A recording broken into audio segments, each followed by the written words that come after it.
Welcome to this week's episode of Voices in Hyperspace. I am Legendary Black Lion, and this week we are looking at Babylon 5, Season 1, Episode 4, entitled Infection.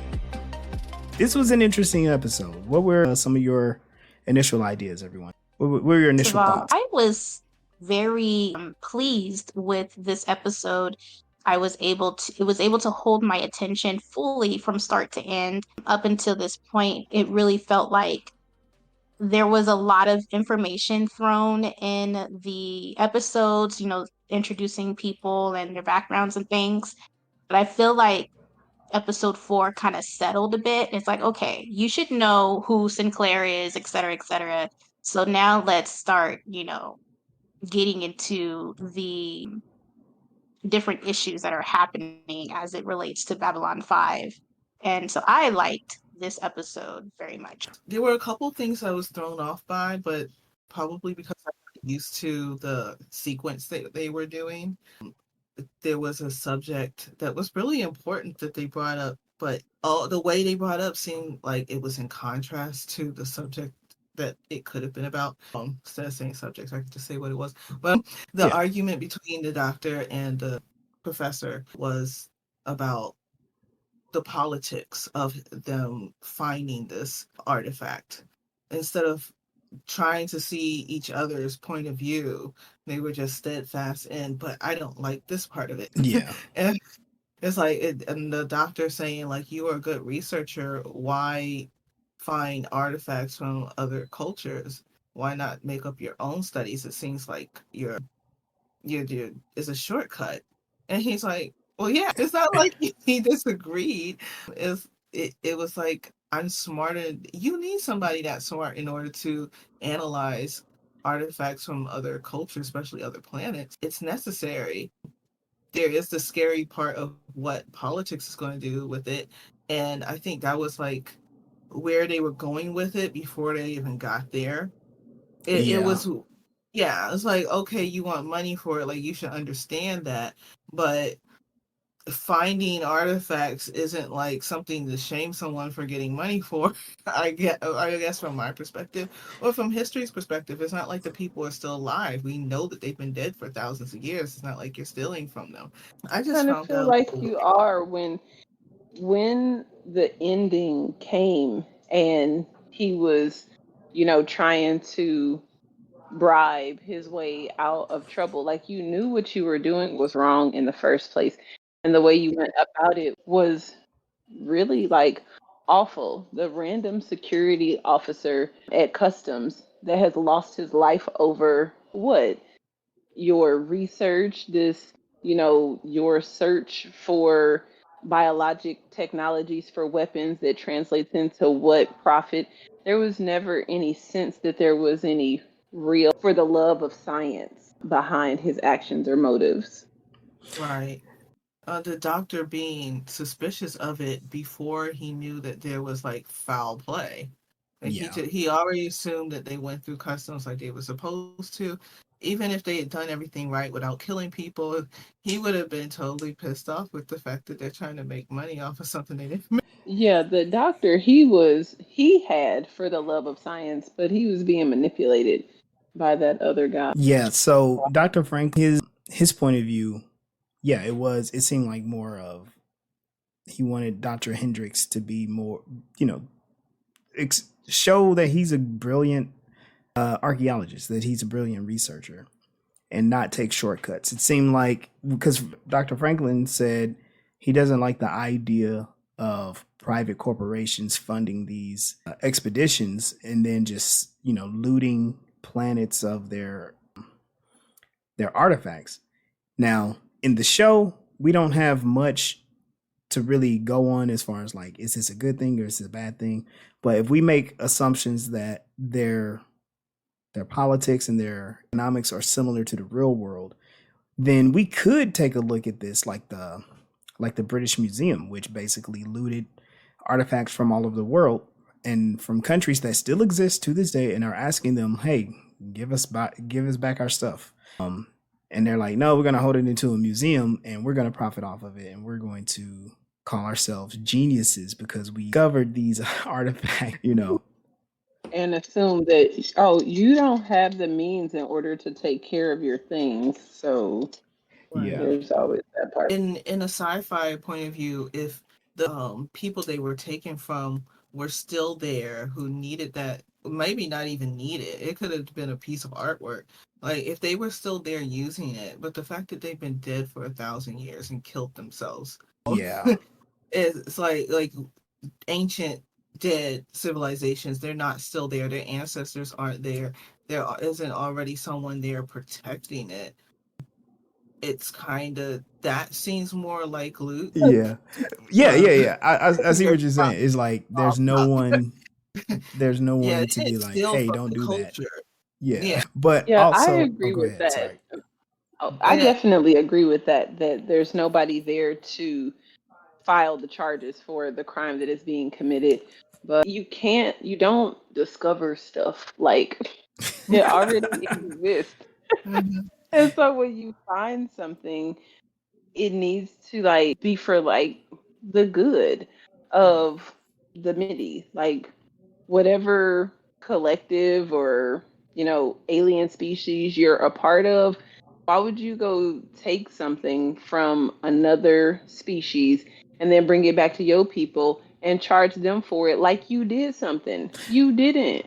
Like, you found a bag of money on the ground and now you're like charge somebody else for it. Like, you didn't do the work. Like, it may have been work in order to go to like this really difficult planet with who knows what kind of atmosphere and retrieve the thing, but I don't know. I just think I'm too anti-capitalist to think that it's ever a good idea for people to be profiting off of That's fine. stuff That's fine. monetarily. The show is setting this up because it's having that debate in the show.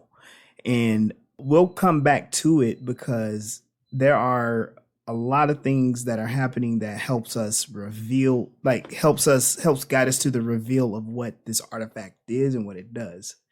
A couple of notes that I took, and I don't think any of you said anything, even when we were preparing for the pre-show.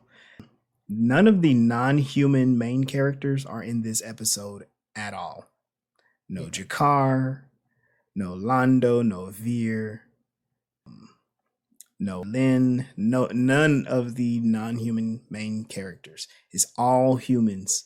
Very human-centric show. And I think that's on purpose because we want to center a very human ideal that is being put on display. And I thought that was really interesting. Like there are some The aliens. reporter knew? Has she been on any previous episodes? Who? The reporter that got kicked off the bridge. I don't remember her. Nope, No, she's new. She's new. She's like she's the first, what is it, ISN reporter that's on Babylon 5, which is funny because I guess this is also a statement about media. She comes on and she's annoying. Well, she's not annoying Garibaldi. Garibaldi is annoying her. The showrunners put Garibaldi in another situation where he is seemingly flirting with a blonde, but he's also being a jerk to her. And kind of her thread is not really terribly interesting or important. She's just kind of like, oh, there's a story of this thing happening on the station. We need to make that news. Oh, there's all this information about you, Garibaldi. We should make that news. Hey, there's all this. You seem to be doing these things, Commander Sinclair. We should make that news. But yes, I don't think she shows up again either. She was a bit aggressive. Yeah.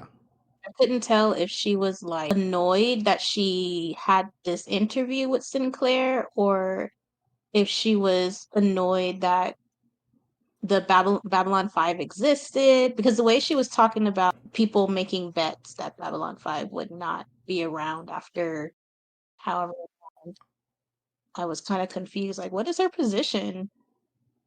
She is like a point of view character that catches us up on kind of like I guess, not the consensus, but like what Earth thinks of Babylon 5. Would not be able to tell you that station was online for only 1 year. It looks like it's been up there in space for a while, especially with all the poor people that keep getting stuck on the station, right? Right. I do think it's funny that in what is it, 22, whatever the 2200, still have Lloyds of London taking bets and stuff. What is Lords of London? They're like they're like bookies, brokers. They take bets, kind of like those gambling sites. Which now everybody what is it called? Man, all those different gambling sites, but it's where you place bets on things, and they take bets on just about anything. Like it's wild. People will bet anything, like who's gonna win the presidency, by how many votes, how long are they gonna stay in office, are they gonna resign? Random stuff like that. Now, Yeah, it, oh, go ahead. and her character seems like a trope when it comes to a lot of shows that have military and civilian mixture, or when it comes to whatever the military is doing and the civilians want to know about it, or politics are getting involved. They always have that pushy little news reporter character that's like, I'm making demands of you when you really shouldn't be here. This is restricted, like only certain personnel need the clearance for it, and you think you're going to demand to come in here because First Amendment right. Right. Yeah, she's like a nuisance. Right? And I guess it's perfect to pair her with Garibaldi, because he's a nuisance as well. But yeah, you're right. She's like the intrepid reporter that's gonna dig and find the truth, right?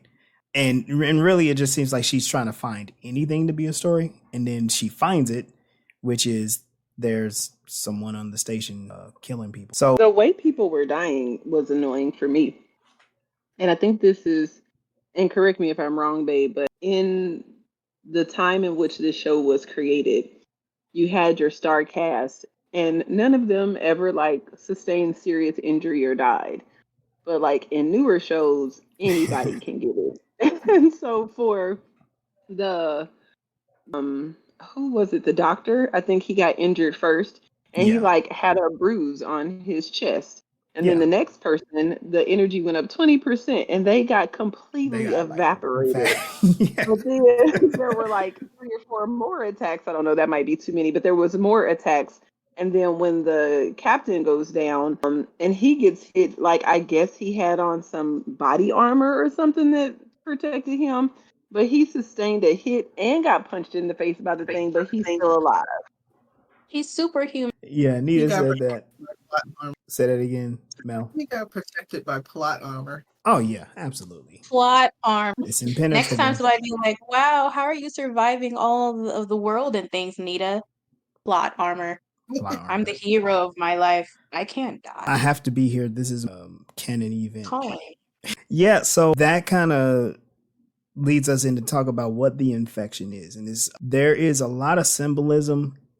There's some allusions to things, but then there are points where they just straight out say it, which is essentially it's if I were to use the 90s terms or even today's terms, they're like they're going to say totalitarianism, racism, but essentially it's fascism. It's fascism. And it's interesting because the one guy that you see murder someone on screen first, he gets infected immediately. And they're talking about during each of the attacks there are these power surges. And I think that's a really important part of it, because the first power surge, he wounds somebody. He wounds Dr. Franklin. Dr. Franklin is like, doing his thing where he's trying to get up, leave the hospital bed early. And they're like, hey, you should probably take it easy. He's like, oh, I'm a doctor. I know what I'm doing. And then he gets dizzy and he's all like, okay, maybe you're right. But the next attack, like Sunday said, they evaporate these people you see their silhouette on the walls. To me, that is saying like, okay, this dangerous ideology only grows its power the more it expresses and uses its power. And its power is violent. And each time it gets stronger and stronger and stronger. And I thought that was like a very interesting way to depict that. Yeah. Wow, that was deep. That was the metaphor explains why the power went up so much, even though the 20 it doesn't count for that. That's not 20% more power, obviously. Yeah. But if you use it as a metaphor, and maybe they only read 20% more from the energy output, like the residual output was what they got 20% from, whereas the actual blast was more condensed to where the attack was supposed to go, which also could be a metaphor, because a lot of people around those type of things don't realize what type of they don't really fully see the results of what happens until they are faced with it. So I think that just adds to the metaphor, to it being a metaphor. You see that, I can't remember his name, but the space Nazi, he's all like getting more armor, more parts. Whenever the station security tries to fight him with conventional means, which is basically their violence, it has no effect. Like with this, I kind of get what they're trying to say. You can't solve violence with violence, but I think it also is saying, like, with fascism and racism, being, fighting that with violence only emboldens it, which it, builds stronger skin, stronger armor, and comes back more deadly. Like, you can't just, okay, I'm gonna say this on the podcast, but I'm gonna say it this way. When you're playing your first person shooters, you can't just kill Nazis. You have to destroy the ideology as well. There. Oh, babe. I'm sorry, Nita, you gonna say something? No, I am just agreeing. Yes, so I really like that point that you're making, Damian, with a lot of the, what are the Black people gonna do to, blah, blah, blah, fill in the blank, get out of the situation that we're in. There's just this constant, like, we have to have an army in order to do something. And it's just like, why can't we think outside of the box to some other alternatives and strategies? But then as soon as I say that out of my own mouth, the other side of my brain is like, we've tried those things, but the people with the ever growing violence just keep coming. So it's really difficult to say that it's an easy answer, but that there needs to be a balance. Like, the weapon that you're going to use to attack has to be effective. And then you also have got to be prepared for the nonviolent approach. There is not every person that is inside of the fascist group that, builds it up to be as strong as it is unreachable. We cannot just think that complete elimination, like you're saying about the first person shooter game, is going to be the answer, because there are children that love adults that are, going in this harmful direction that could end up being like a killmonger. Like, you go and you kill his dad, whether his dad was right or wrong, that's his dad, and now you're just causing a new enemy. It also reminds me of X-Men with the Sentinels. Oh, yeah. Like, eventually, they just wipe off all humanity because everyone is a mutant. Yeah. Yo, you are okay. I'm glad you pointed that out, because that really is, that's another big theme in this. Like, so, we're jumping around the episode, but that's cool. But it's revealed that the artifact that's building this armor around this guy is basically it's a weapon of war, and it was programmed to, what is it? What were the aliens called? I wrote it down. Ikari? Akari. But yeah, it was supposed to, their orders were to kill anyone that wasn't pure Ikari. And this is another really good like topic that they are throwing into this gumbo of an episode, right? There are no, like, just like you were pointing out with the X-Men, there are no pure Ikari. There are no humans races that are pure one thing or pure another. Like, the parallels, and they even point this out in the episode, is basically World War II and the whole thing about Aryans. It was such a like, they start out with this whole idea. Okay, Ikarian people. Good, thank you. They point out that there is no such thing as a pure race. There's no pure master race. And if you do study and research World War II, we get in our school systems, we kind of get like a very whitewashed overview of what was going on. And we only hear that the Nazis didn't like the Jews, and you had to be pure Aryan for them to like you, this and that. But if you research more of the ideologies and the way that they wanted to divide people, you find out that there were certain Germans who were not Jewish that they were like, well, these are the lesser Germans and these are the more superior Germans. So they were trying to put a hierarchy on everything. And it ultimately would have led to their own self-destruction anyway. I mean, it did, but that whole ideology is it has nothing, it has a expiration date. It's gonna collapse in on itself because there is no such thing as pure. I thought it was interesting that those, so in the beginning, they were like offing the people who didn't follow this blueprint or the whatever was in the program. And then once they got rid of all of those, if I remember correctly, then they started to be more Scrutinizing. Yeah, like, okay, let's be even more exact than before until there were essentially none left. Yeah. And I thought it was interesting, like, why didn't you just get rid of everybody in the beginning? Like, why did you wait to be more exact about what pure was? Because they're not Kalon. Oh my Oh, god. my bad. Okay, so if anyone doesn't know, Sunday is referencing a completely different show. The Orville, the Kalon, they're the cyborgs. So I do recommend watching the Orville. It's a decent show. I like it actually. I like it a lot. But we're not talking about that. Yeah, because the bionic weapon was supposed to protect them from all of their invasions. He said they got invaded a lot apparently, and they needed help. How did they program it to protect the people? They did it very loosely, and I guess the argument was supposed to be that corporations and politics defined what was their race, which everyone didn't perfectly fit into, not even the people who created it. So they end up wiping themselves out by trying to define themselves as something that they weren't.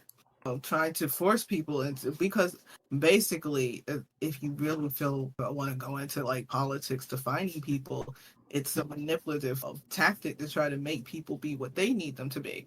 Yep. And then by the sci-fi personification of that is a weapon that just destroys everything because nothing is going to really fit into that. I also think it's interesting you point out like they built this weapon to protect them from invasions. And I just can't help but think about how in our country right now, there are groups of people who are talking about the country is being invaded by these people. They're illegally crossing the border. And I'm wondering if we are supposed to also make that connection. Like, were they really being invaded? Is this a different ethnic group that they saw as undesirables and they came into conflict with, and then they decided they were going to build weapons that will seek them out and wipe them out. Which, because they could. Oh, go ahead. Sorry. I mean, it's a sci-fi trope. Like even in the Avengers, when Captain America, Winter Soldier, Ultron, where they, was it Project Insight, where they were just going to have those helicarriers just shoot people at random. Well, not at random, but they were going to shoot specific people who were quote unquote troublemakers. I went straight to Ultron. Like, we're just gonna wipe up the whole planet because all y'all messing up. But that's the same thing, right? And the same thing, like you say, with the Sentinels is like these things get out of hand when you're like, oh, we're trying to preserve things. This is what conservatism does. It makes everyone an enemy. And when you want to protect yourself, when you're in power, you create weapons to protect yourself. Everyone else looks like an enemy. So there was a couple of.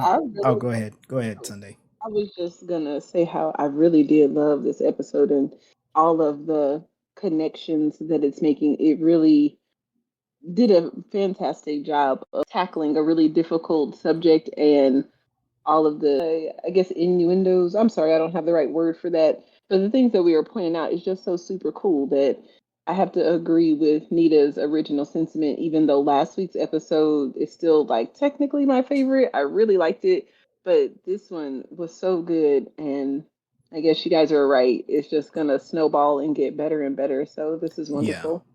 Well, when I was researching the episode, like this really isn't that good of an episode of Babylon 5. This is kind of like a character development episode. And so it does come across more of like following the formula of a Star Trek episode, you know, from beginning to end. And then, you know, we get the deep moral question, you know, right at the end. But, you know, it's enjoyable because like while what is on screen, you know, can come across as campy, it is actually a lot of really good discussion. It's doing what sci-fi is supposed to do, which is, you know, facilitate conversation, make you ask questions, make you think about humanity. There were a couple of things that I wanted to highlight that just also stood out to me. I couldn't help but think of ancient aliens. These archaeologists find these artifacts, so it's okay. It's ancient aliens, but they think that they're going to benefit from the technology of the ancient aliens, and they're, you know, it's biomechanical. Like, oh, this is great. This is going to be a wonderful discovery. What these ancient people found out, we can use that to better humanity. You know. So I could, and it made me think of that dude with the weird hair that they're always interviewing. The other thing, Good things the pyramids were made by aliens. Yeah. The other thing is I don't know if this is a trope, but it is something that happens basically in mummy movies. Basically, you open up the tomb, you get a curse. And that's what happens to this guy. And it made me too, because people really believed in, you know, these European archaeologists really believed in these curses, or maybe not the archaeologists, but people would spread rumors about these curses after opening the tombs. Like, it's cursed. It's an ancient curse. And the ancient curse is this infection that turned this guy into a monster. And it also makes me think like white people are afraid to come in contact with ancient artifacts or to engage with the ancients in a good faith manner, because they think it would change them, or in some cases they think it'll change them in a good way. Like, I've been learning that when people would open up the mummies, they would like take parts of them and eat them because they thought they would get their powers. So all of that stuff was flooding into my mind when I was watching this episode. When that happened, it made me think of like the ignorance of like how biology and stuff works. So if you have something sealed, and whatever the atmosphere was like at the time of the sealing, when you open it and now you take a breath in, your immune system has never dealt with whatever that is. And now you've been exposed to something like completely brand new to your system. You fall over and die, and people are just like, oh, it's a curse. Well, no, it's just a virus or a bacteria or some shit that you ain't ever came in contact with before. And that's why you should leave that shit alone. That part. Like, for real, they wrapped. We'll get back to the episode in a moment, but they wrapped their dead up for specific reasons, and that doesn't mean go find their bodies and expose them to the air again.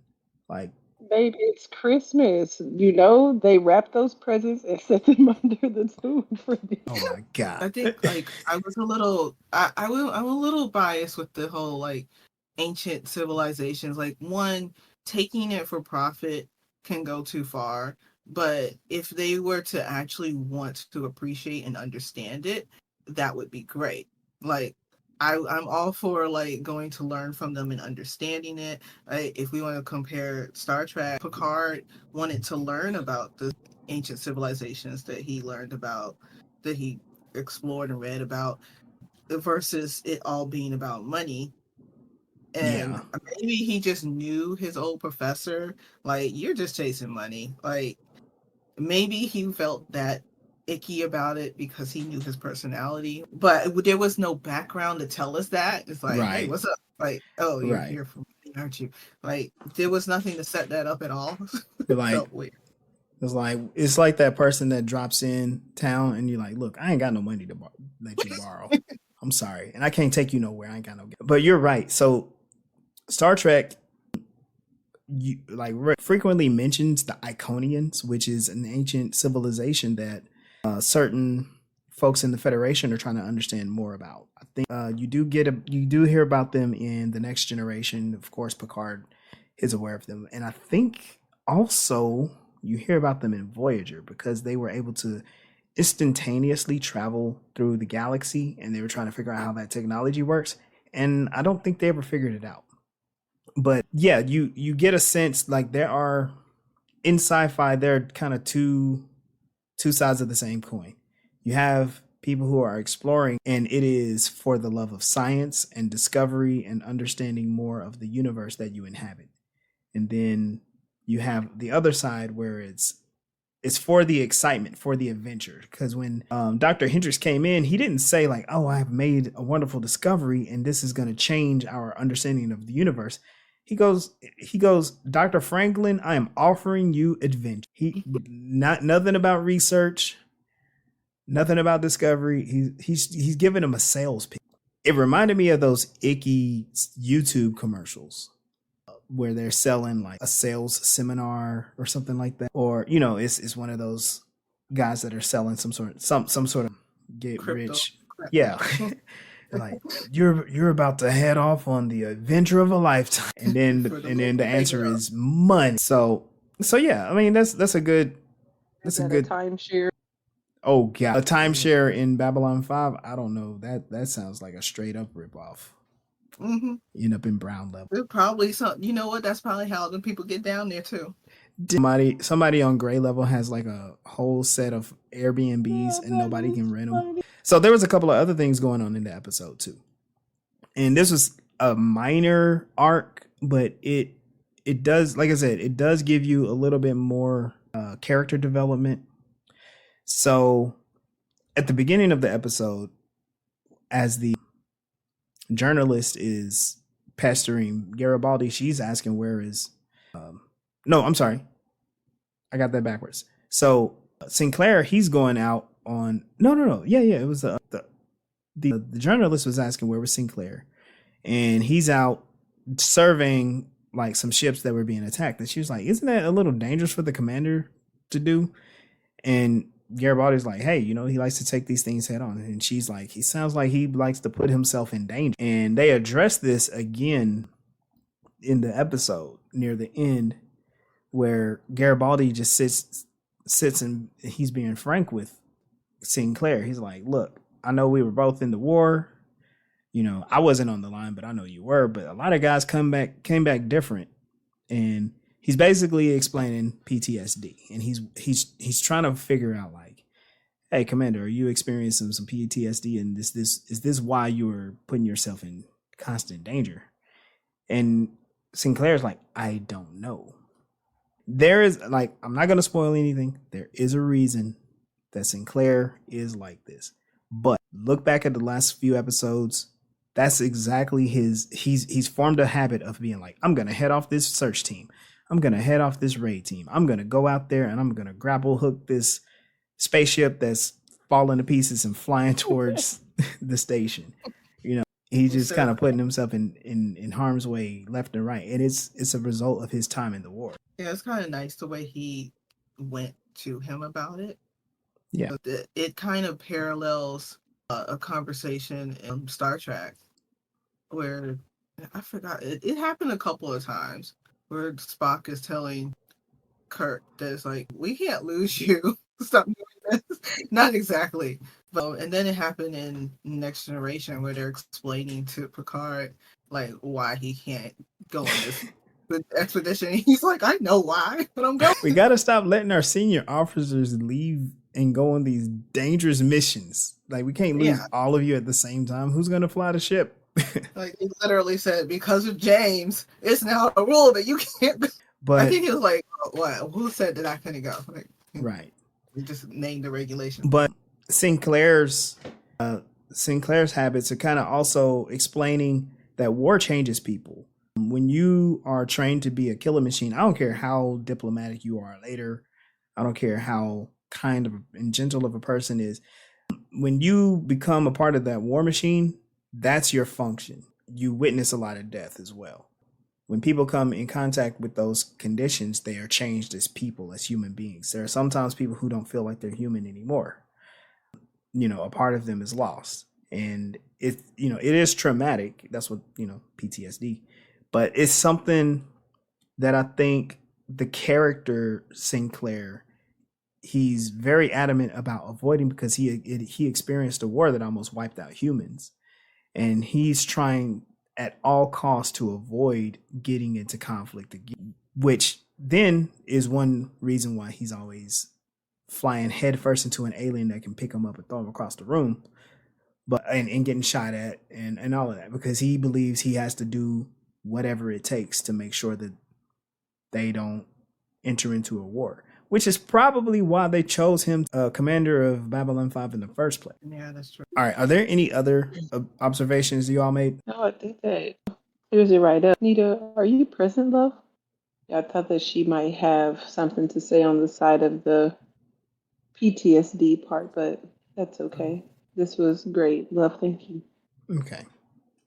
There is one last thing, a slightly sciencey thing that I don't know can be answered with a metaphor, but at the end when he takes off the artifact that's just like magic, turns back into a sweaty human. Like, it obviously took you time to transform. How you just take it off and all of your DNA changes back to a human. Yo. So that's I was really liking the special effects makeup. I thought his transformation was very well done. That's what I'll say. Yeah, the part that was an actual transformation. So that definitely is like I would say 90s, but just a sci-fi thing for television, where it's like the thing that it changed your DNA, and then it's like you killed the host, the program, or whatever, and then you just suddenly change back. I think the only show that kind of sort of addressed it better was Star Trek, when Picard was kidnapped by the Borg and turned into Locutus. He had he had bandages on his face and stuff because they had to remove cybernetic parts, which it does make me think, like, how much of him was made into a cyborg? They didn't just put what about Tuvix? Tuvix? Who's actually kind of the same? Yeah. Did they like instantly went back? Yeah. Or did they? No, yeah, they basically figured out, like, oh, we can rip these two people back apart. So let's go ahead and put them back into the transporter and do that. There's a whole movement. There's a whole movement online that says Janeway was wrong. That, if you want to start a firestorm, go ahead and talk about that some more. I don't remember it. Yeah, you don't remember Tuvix? That was such a good it's in episode, Voyager, though. and we can talk about that on another episode. That's right. But y'all are talking about how that whole part of this episode was resolved. So Sinclair, when he realizes like the weapons aren't hurting it, he comes up with the idea that he's gonna make him mad. He thinks that he can address the personality matrix that is running the cyborg space Nazi, and he basically angers it by challenging the logic of its programming, which, like, you were supposed to be killing you're supposed to protect pure Icarans, but there are no pure Icarans. Like, you're not even Icaran. And so it's like in conflict with its own programming. It's really cool, and it's a clever way to say that these ideologies are incoherent.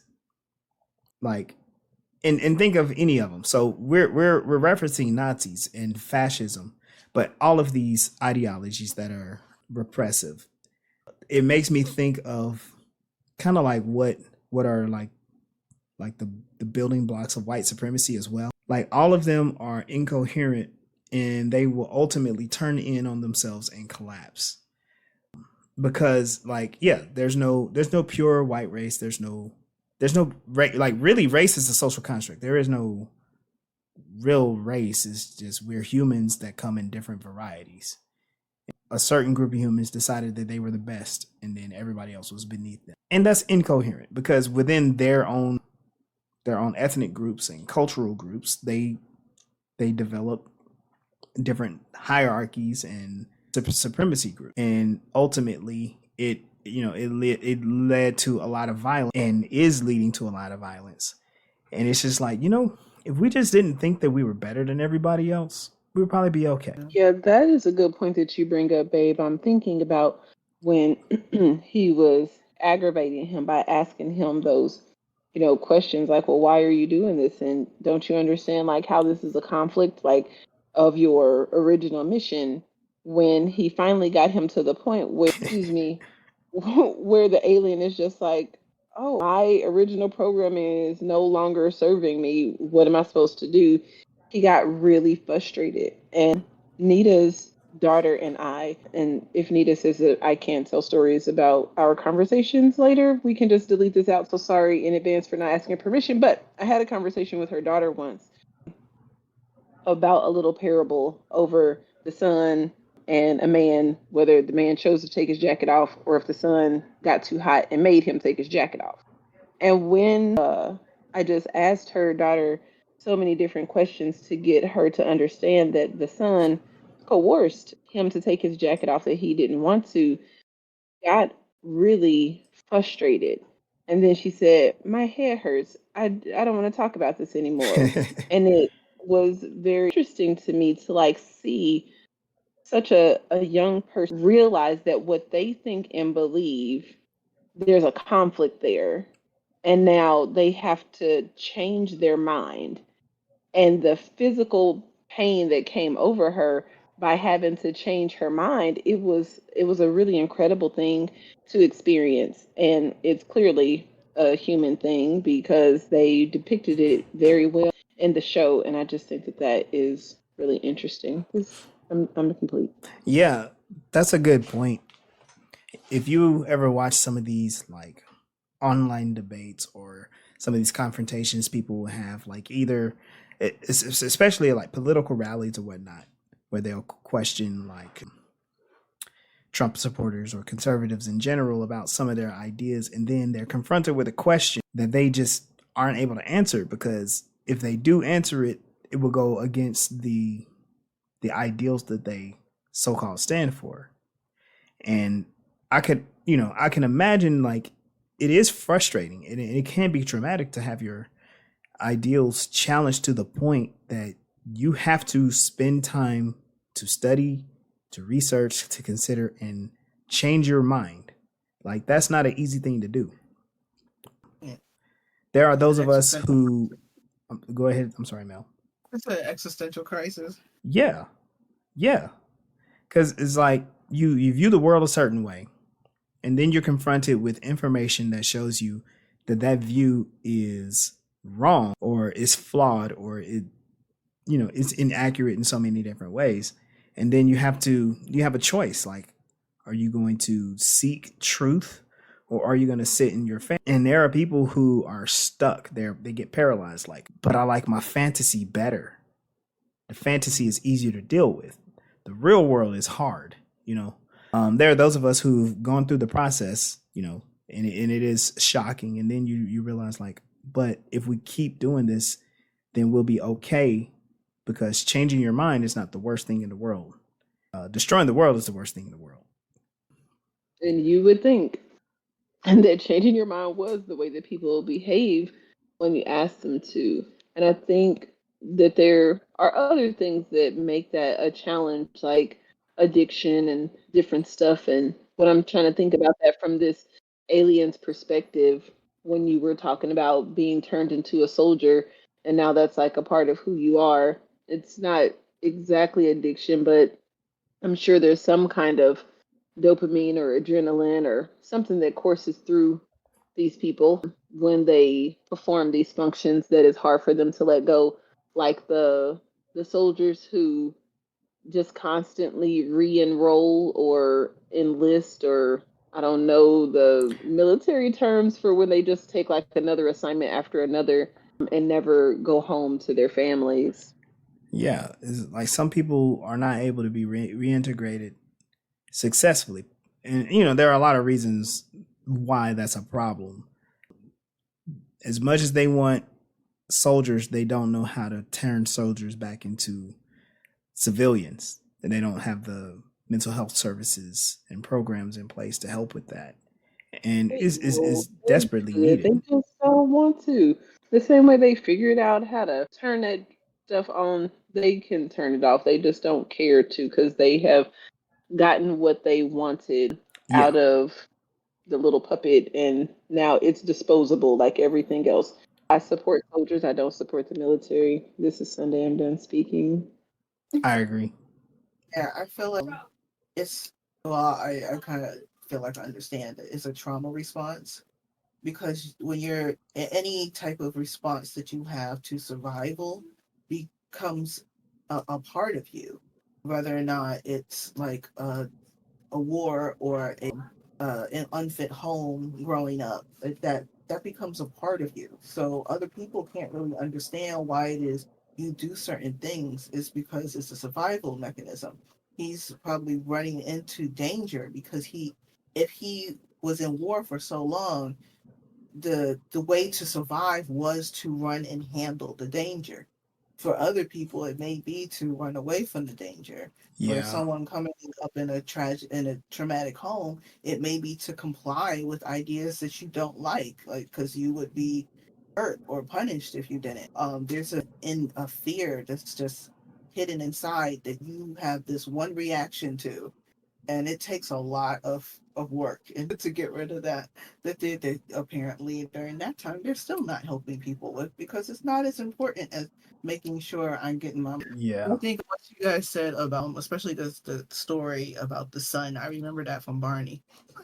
Oh, That explains the metaphor for him transforming like that. I've had quite a few existential crises in the last few years, and like one of the biggest ones, it just rewrote everything I knew about my whole life. And so, like when you go into an ideal, even if you're, no matter how ingrained you are, when you have that existential crisis that rewrites it, there's no there's no changing it, and it's not a gradual thing. It just kind of hits you, and all of a sudden everything you know about yourself is something different now. yeah. And you have to readjust. Like you have to do a lot of internal work to adapt to the new circumstances. And you know, imagine your whole life existence is completely different from what you thought it was because of this new information. And so you have to deal with that. And there are a lot of people who are completely unwilling to do that. Like for me, it was finding out that I was autistic. It's like every interaction I've ever had, anytime I've gotten in trouble, going to Girl Scouts or whatever, all those things I now see completely different. And things get put in context, and you like have to, you are confronted with that, and you have to adapt, right? I'm sorry, what was that? I said, Crazy. It's Okay. crazy that the expectation is that she has to adapt. On my way home from camp today, we went to a gas station and used the restroom, and I washed my hands. And the paper towel dispenser had like this labeling on it to show you how to use the dispenser. And with one hand pulling the paper towel was not recommended, that you must use two hands. And I'm like, well, what if I don't have two hands? Oh, Dry my hands. Whoever put this together was not thinking about the complexities and the number of people that would be able to actually use the thing that they were making. And so for society to know, like whenever we discover autism, that they are now focusing on those individuals to need to conform instead of like addressing everybody like, hey, not everybody is the same. We found these unique people. We need to pay attention and adjust so that we can accommodate, our sisters and brothers. But I mean, that's just too much like I right. mean, that would make sense. yeah. But you know, the society we live in, it changes when it's forced to, not because we are doing it to take care of each other, right? And the autism. Oh, sorry. Go ahead. No, you got it. Autism. The name autism was like defined during. Oops, knocking on my window. Was defined by. That's not mine. Someone ordered food and they tried to deliver it to my apartment again. Oh, geez. Was defined like during World War II as a way to further segregate people. Like, Oh yeah. the brain isn't working the way we want it to work. And especially us stubborn autistic people don't want to comply to things that don't make sense. And that ideology wasn't logical, and these kids didn't comply to it. So obviously we got to put a label on this because we find it to be a problem. It goes against what we are doing, Right. instead of like just realizing. Yeah. Now we will have the opportunity, I believe, to touch on these topics a lot more throughout the series, because these themes come up frequently, and I think, like, again, this is what sci-fi does. It allows you to have these deeper conversations by asking the questions in these stories in these episodes. And granted, while this wasn't like, and I'm only saying this because I know what the rest of the series is like, this isn't the best episode. But it does a good job. Now it wraps up with Sinclair explaining to the journalist about the danger of these ideologies and how it could destroy humans, right? If humans were obsessed with being pure and turning in and only taking care of ourselves, and not investing in like Babylon 5 and exploring more, then when the sun does explode, it'll destroy the earth and it'll destroy everything that humans have accomplished. And he lists a lot of like artists, philosophers, scientists, entertainers, a lot of good things that humans have been able to accomplish. And I thought that was interesting, in that that's such a like liberal take on like the good parts of humanity. Of course he's gonna say like, oh, our art, our cultures, our museums, all of that. There's a lot more about humanity that is being lost due to repressive ideologies, and it's the human spirit. I was thinking about this too. How there's the writer's strike, there's the actor's strike, there's a lot of strikes. There's a lot of people in labor who are they're fighting, they're fighting to bargain for better wages. And I was like, man, we're in this place, they call it the land of the free, home of the brave. But we are literally begging for the last thing that each individual human being actually is able to own, which is your labor. And even that's being taken away. And it's like, how can we be whole humans and experience the full human existence and experience if you don't have any money? Like, oh man, babe.